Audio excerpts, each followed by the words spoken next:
देश के लोगों को,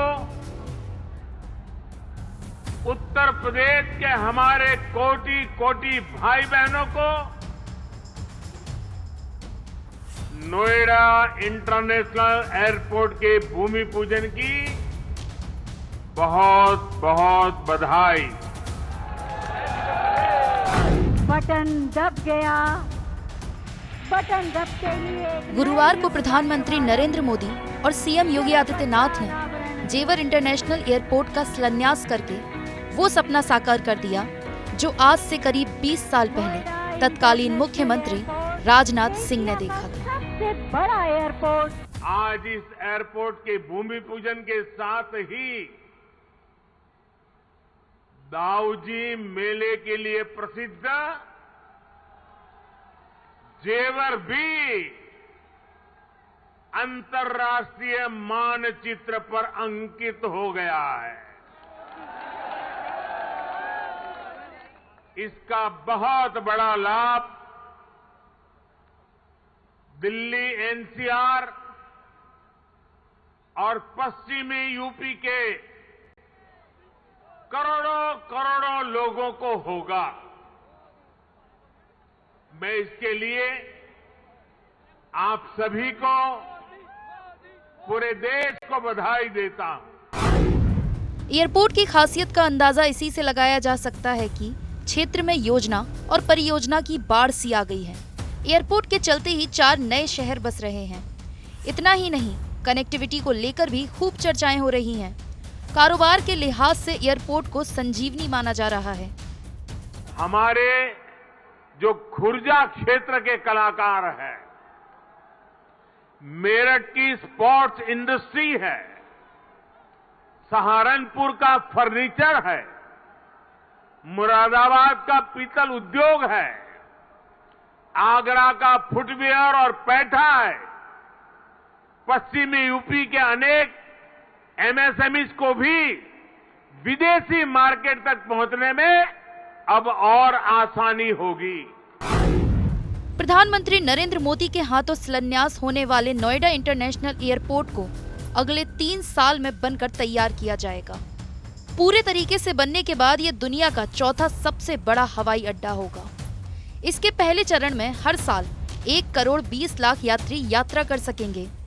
लेकिन क्या आप जानते हैं कि उत्तर प्रदेश की कौन सी सरकार ने नोएडा में इंटरनेशनल हवाई अड्डे बनाने का सपना देखा था?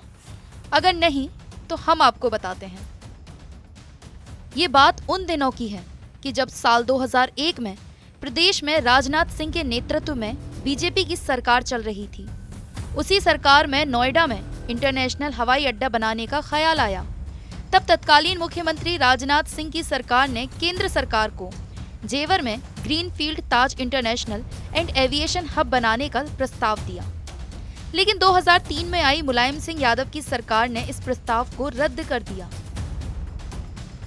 लेकिन जब साल 2007 में बहुजन समाज पार्टी ने मायावती के नेतृत्व में बहुमत के साथ सरकार बनाई, तो मायावती ने इस प्रस्ताव को फिर से केंद्र को भेजा।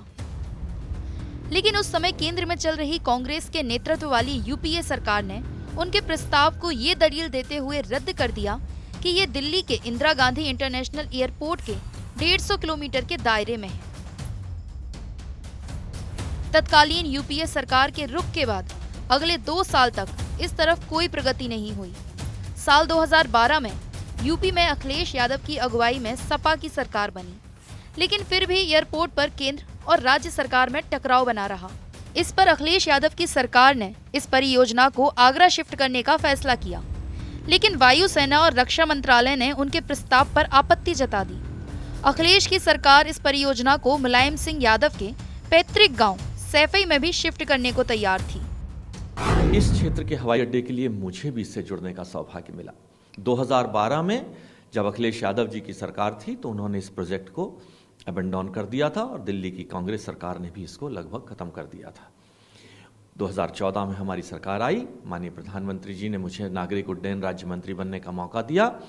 प्रधानमंत्री जी का सीधा निर्देश था कि एनसीआर में एक दूसरा हवाई अड्डा होना चाहिए। 6 करोड़ की जनसंख्या एक पर नहीं आ सकती थी।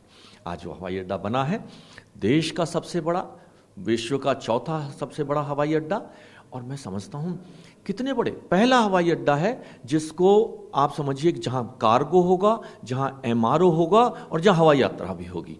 ये पहली बात है। दिल्ली के हवाई अड्डे से 2.5 गुना बड़ा, बंबई हवाई अड्डे से 4 गुना बड़ा। जो सैमसंग जैसी कंपनियां, मोबाइल क्षेत्र का यहाँ इतना बड़ा उपयोग है उठा के, औद्योगिक क्षेत्र में नया बदलाव आएगा यहाँ पर। उसके बाद बीजेपी ने 2017 के विधानसभा चुनाव में प्रचंड जीत दर्ज की और योगी आदित्यनाथ के नेतृत्व में सरकार बनाई। योगी सरकार ने अगस्त 2017 में जेवर में अंतर्राष्ट्रीय हवाई अड्डा बनाने का प्रस्ताव तकनीकी विश्लेषण फिर से शुरू किया। योगी सरकार के प्रस्ताव को केंद्र सरकार ने मंजूरी दी और अब प्रधानमंत्री नरेंद्र मोदी ने 25 नवंबर को जेवर में बनने वाले नोएडा इंटरनेशनल एयरपोर्ट की आधारशिला रखी। नोएडा इंटरनेशनल एयरपोर्ट कनेक्टिविटी की दृष्टि से भी एक बेहतरीन मॉडल बनेगा।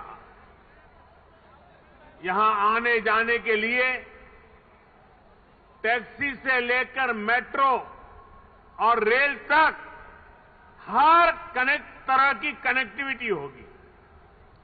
एयरपोर्ट से निकलते ही आप सीधे यमुना एक्सप्रेसवे पर आ सकते हैं। नोएडा, ग्रेटर नोएडा एक्सप्रेसवे तक जा सकते हैं। यूपी, दिल्ली, हरियाणा कहीं भी जाना है तो थोड़ी सी देर में पेरिफेरल एक्सप्रेसवे पहुंच सकते हैं। ये तमाम योजनाएं यहां के लिए लागू होने जा रही हैं, जो यहां पर लाखों लोगों के लिए रोजगार की नई संभावनाओं को आगे बढ़ेगा और इस दिशा से गन्ने की इस मिठास को अंतर्राष्ट्रीय उड़ान देने के लिए आज आदरणीय प्रधानमंत्री जी का कार्यक्रम जेवर की ऐतिहासिक धरती पर हुआ है। मैं एक बार फिर से उत्तर प्रदेश के 24 करोड़ नागरिकों की ओर से देश के आदरणीय प्रधानमंत्री जी का, यशस्वी प्रधानमंत्री जी का हृदय से स्वागत और अभिनंदन करता हूं। इन तमाम अड़चनों के बाद जेवर में अंतर्राष्ट्रीय हवाई अड्डा बनाने के सपने को साकार होने में 20 साल का वक्त लग गया। इस दौरान उत्तर प्रदेश ने 6 मुख्यमंत्रियों और 3 प्रधानमंत्रियों का कार्यकाल देखा। राजनाथ सिंह, मायावती, मुलायम सिंह यादव, अखिलेश यादव उत्तर प्रदेश के मुख्यमंत्री की कुर्सी पर बैठे तो अटल बिहारी वाजपेयी, मनमोहन सिंह के प्रधानमंत्री रहते। जो सपने साकार नहीं हो सका वो आज प्रधानमंत्री नरेंद्र मोदी और CM योगी आदित्यनाथ के कार्यकाल में पूरा हो गया।